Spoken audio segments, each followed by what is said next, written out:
أعوذ بالله من الشيطان الرجيم بسم الله الرحمن الرحيم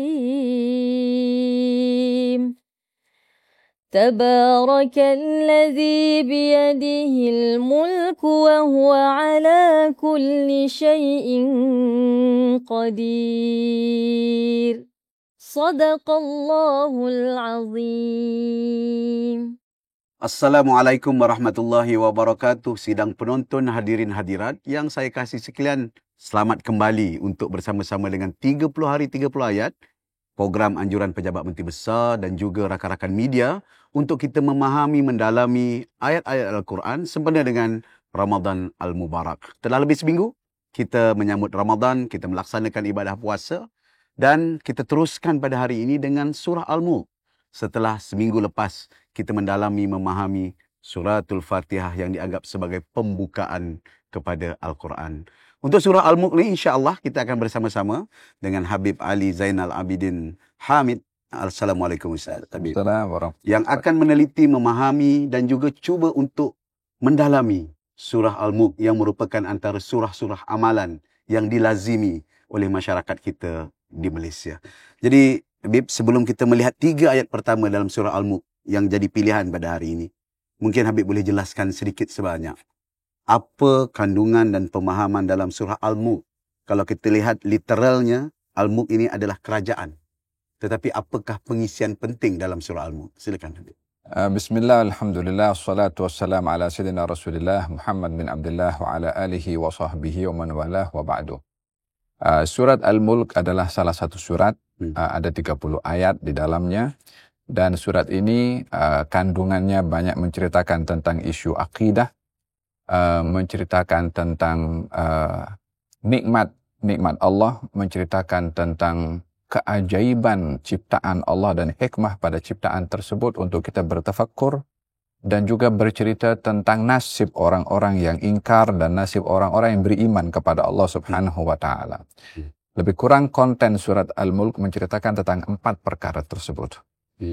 Ayat ini atau surat ini diturunkan menjadi jawaban kepada beberapa tuhmahan yang dituhmahkan oleh kaum musyrikin kepada baginda Rasulullah SAW, di mana mereka merancang, berpakat dengan senyap-senyap untuk merancang satu kejahatan untuk Rasulullah.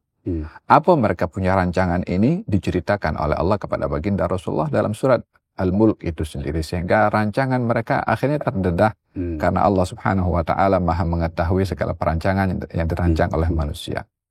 Surat Al-Mulk ini diberi nama surat Al-Mulk, ingin memberitahukan bahwa yang Maha memiliki kerajaan itu adalah Allah Subhanahu wa taala.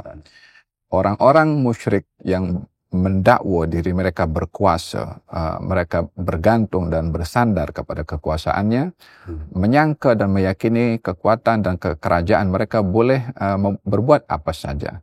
Maka surat Al-Mulk ini menjelaskan bahwasanya yang Maha memiliki kerajaan hanyalah Allah Subhanahu wa taala, dan kerajaan yang ada pada manusia sangat berbeza dengan kerajaan yang ada pada Allah Subhanahu wa taala. Kerajaan yang ada pada manusia, orang lain yang melantik dia menjadi raja.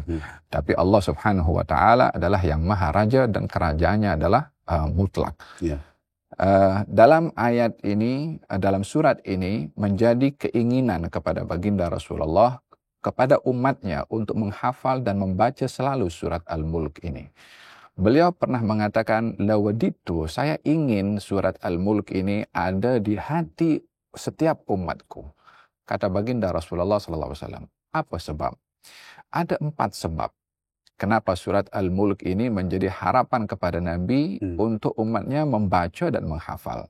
Yang pertama, karena surat Al-Mulk ini akan memberikan syafaat kepada si pembaca. Yang kedua, akan menjadi sebab pengampunan kepada orang yang membaca.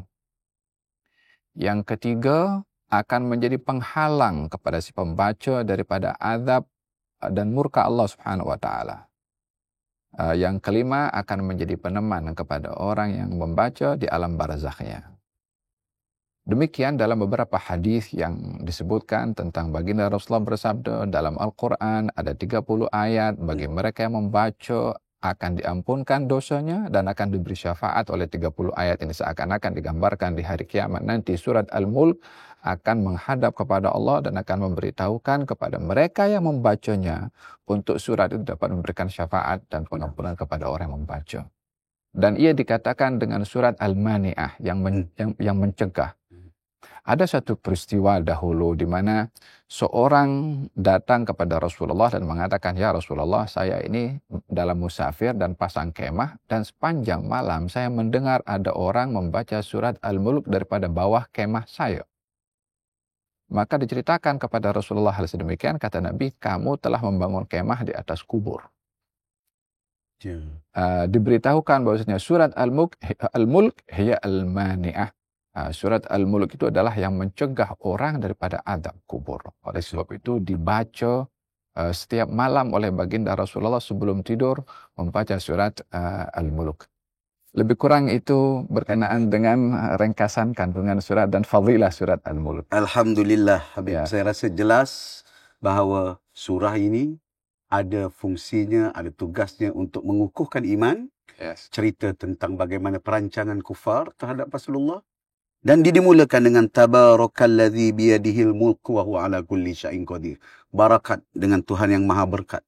Dan berkat itu menjadi pendinding dan peneman kepada umat Islam yang mengamalkannya, apatah lagi memahaminya. Terima kasih, Bib. Saya terpaksa hentikan sementara. Esok kita sambung lagi. Itulah sedikit ayat-ayat awal dalam surah Al-Mulk, pengisian dalam surah Al-Mulk. Kita jumpa esok untuk lanjutan terhadap pengisian dan juga pemahaman tentang surah Al-Mulk. Terima kasih.